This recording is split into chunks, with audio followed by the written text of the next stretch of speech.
আমি সুকান্ত। আজ আমি তোমাদের রায়মার্টিন প্রশ্নবিচিত্রা থেকে ষষ্ঠ শ্রেণীর জিওগ্রাফি 7 নম্বর মডেল সেটটি সলভ করে দেখাবো।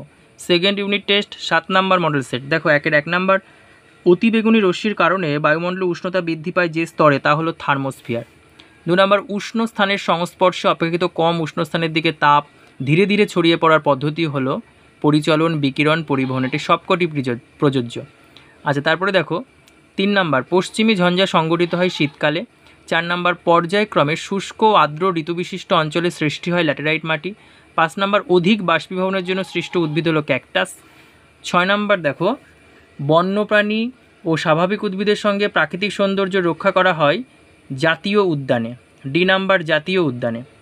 আচ্ছা, তারপরে দেখো, আন্টার্কটিকা হলো বরফে ঢাকা ভূখণ্ড।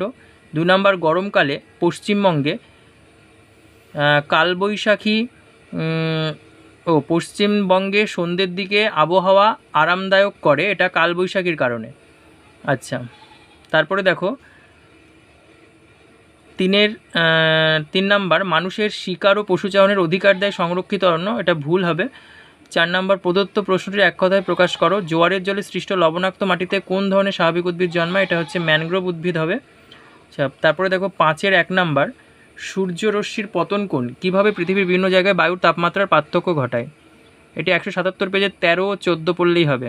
13 নম্বর এবং 14 নম্বর পড়লেই হবে। আচ্ছা, 2 নম্বর দেখো, কালো মাটি ও লাল মাটি দুটি পার্থক্য, এটা 280 পেজে 3 নম্বর কোশ্চেন। তারপরে দেখো 6-এর